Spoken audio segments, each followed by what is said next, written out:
ಅಬಕಾರಿ ನೀತಿ ಹಗರಣದಲ್ಲಿ ಅರೆಸ್ಟ್ ಆಗಿರುವ ದೆಹಲಿಯ ಮುಖ್ಯಮಂತ್ರಿ ಆಪ್ ನಾಯಕ ಅರವಿಂದ ಕೇಜ್ರಿವಾಲ್ರನ್ನ 10 ದಿನಗಳ ಕಾಲ ಕಸ್ಟಡಿಗೆ ಕೊಡುವಂತೆ ಇಡಿ ಅಧಿಕಾರಿಗಳು ರೋಸ್ ಅವೆನ್ಯೂ ಕೋರ್ಟ್ನಲ್ಲಿ ನಡೀತಾ ಇರುವಂತ ವಿಚಾರಣೆಯಲ್ಲಿ ಕೇಳಿದ್ದಾರೆ.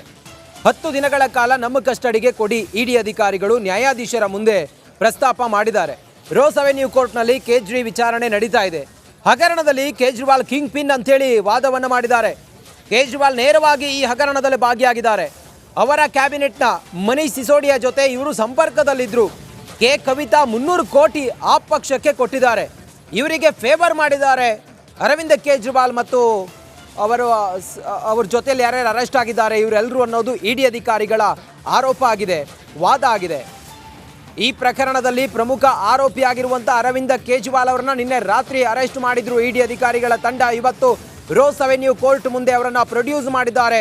10 ದಿನಗಳ ಕಾಲ ನಮಗೆ ಹೆಚ್ಚಿನ ವಿಚಾರಣೆಗೆ ಅವರನ್ನು ಕೊಡಬೇಕು ಅಂಥೇಳಿ ವಾದವನ್ನು ಮಂಡಿಸಿದ್ದಾರೆ. ಈ ಪ್ರಕರಣದಲ್ಲಿ ಕಿಂಗ್ ಪಿನ್ ಅರವಿಂದ ಕೇಜ್ರಿವಾಲ್ ಅನ್ನೋದು ಇಡಿ ಅಧಿಕಾರಿಗಳ ಗಂಭೀರ ಆರೋಪ. ನೇರವಾಗಿ ಈ ಹಗರಣದಲ್ಲಿ ಕೇಜ್ರಿವಾಲ್ ಭಾಗಿಯಾಗಿದ್ದಾರೆ ಅನ್ನೋದ್ರ ಕುರಿತಾಗಿಯೂ ಕೂಡ ವಾದವನ್ನು ಮಂಡಿಸಿದ್ದಾರೆ. ಅಬಕಾರಿ ಹಗರಣದ ಕಿಂಗ್ ಪಿನ್ ಕೇಜ್ರಿವಾಲ್.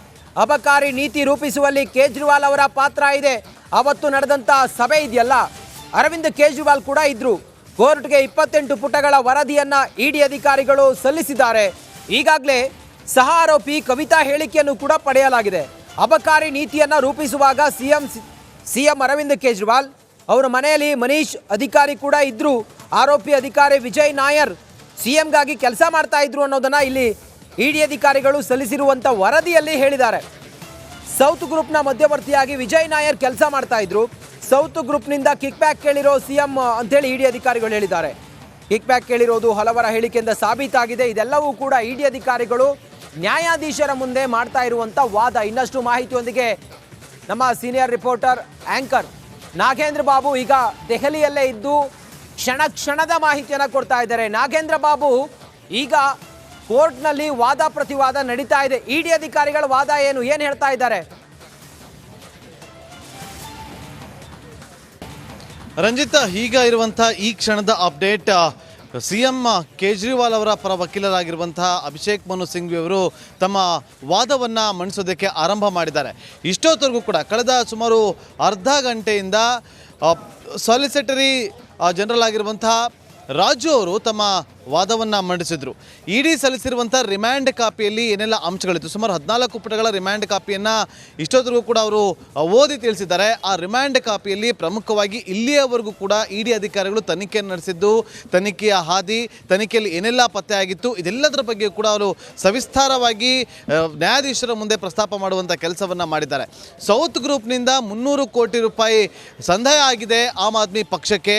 ಅದರಲ್ಲಿ ಕೆಲ 45 ಕೋಟಿ ರೂಪಾಯಿ ಗೋವಾಗೆ ಎಲೆಕ್ಷನ್ ಆದಂಥ ಸಂದರ್ಭದಲ್ಲಿ ಅದನ್ನು ಬಳಕೆ ಮಾಡಿಕೊಳ್ಳಲಾಗಿದೆ ಅನ್ನುವ ಗಂಭೀರವಾದಂಥ ಆರೋಪಗಳು ಕೇಳಿಬಂದಿತ್ತು.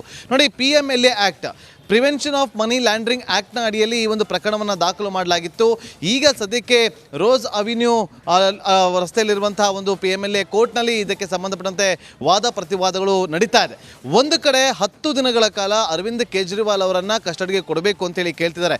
ಪ್ರಮುಖವಾದಂಥ ಕಾರಣ ಇಲ್ಲಿ ಕಿಕ್ ಬ್ಯಾಕ್ ಪಡೆದುಕೊಂಡಿರುವಂತಹ ಆರೋಪ, ಜೊತೆಗೆ ಮನಿ ಲಾಂಡ್ರಿಂಗ್ ಆಗಿರುವಂಥ ಆರೋಪ, ಜೊತೆಗೆ 9 ಸಮನ್ಸ್ಗಳನ್ನು ಕೊಟ್ಟಿದ್ರು ಕೂಡ ಕೇಜ್ರಿವಾಲ್ ಅವರು ಅದು ಕಾನೂನು ಬಾಹಿರವಾಗಿದೆ ಅಂತೇಳಿ ಅದಕ್ಕೆ ಸಂಬಂಧಿತವಾದಂಥ ಉತ್ತರವನ್ನು ಕೊಡದೇ ಇದ್ದಿದ್ದು, ವಿಚಾರಣೆಗೆ ಹಾಜರಾಗಿದ್ದು, ಆಗದೇ ಇದ್ದಿದ್ದು, ಇಲ್ಲಿ ಪ್ರಮುಖವಾದಂಥ 3 ಅಂಶಗಳನ್ನು ಎತ್ತಿ ಹಿಡಿದಿದ್ದಾರೆ ಅಡಿಷನಲ್ ಸಾಲಿಸಿಟರಿ ಜನರಲ್ ಆಗಿರುವಂಥ ರಾಜು ಅವರು. ಸೊ 10 ದಿನಗಳ ಕಾಲ ಕಸ್ಟಡಿಗೆ ಕೊಡಬೇಕು, ನಾವು ಇನ್ನೂ ಒಂದಷ್ಟು ಮಾಹಿತಿಯನ್ನು ಕಲೆ ಹಾಕಬೇಕು, ಪಕ್ಷದಲ್ಲಿ ಏನೆಲ್ಲ ಆಗ್ತಾ ಇದೆ ಅನ್ನೋದನ್ನು ಮುಖ್ಯಸ್ಥರಿಗೆ ಚೆನ್ನಾಗಿ ಗೊತ್ತಿರುತ್ತೆ ಅಂತೇಳಿ. ನೋಡಿ ರಂಜಿತ್, ಈಗ ನಾನು ತೋರಿಸ್ತೀನಿ ದೃಶ್ಯಾವಳಿಯಲ್ಲಿ, ಇಲ್ಲಿ ಪ್ರಮುಖವಾಗಿ ಸುತ್ತಲೂ ಕೂಡ ಕೋರ್ಟ್ನ ಮುಂಭಾಗದಲ್ಲಿ ಕಟ್ಟುನಿಟ್ಟಿನ ಬಂದೋಬಸ್ತನ್ನು ಕೂಡ ಮಾಡಿಕೊಳ್ಳಲಾಗಿದೆ. ಕಂಪ್ಲೀಟ್ ರೋಡನ್ನು ಬ್ಲಾಕ್ ಮಾಡಲಾಗಿದೆ.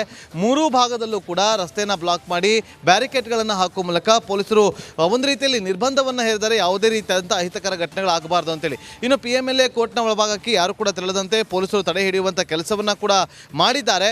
ಇಷ್ಟೊತ್ತರೆಗೂ ಕೂಡ ನ್ಯಾಯಾಧೀಶರು ವಾದವನ್ನು ಆಲಿಸಿದ್ದಾರೆ. ಈಗ ಪ್ರತಿವಾದವನ್ನು ಕೂಡ ಆಲಿಸ್ತಾ ಇದ್ದಾರೆ ಅನ್ನುವ ಮಾಹಿತಿ ಈಗ ಲಭ್ಯವಾಗ್ತಾ ಇದೆ. Ranjith. Okay Nagendra Babu, thank you ನಿಮ್ಮೆಲ್ಲ ಮಾಹಿತಿಗಾಗಿ.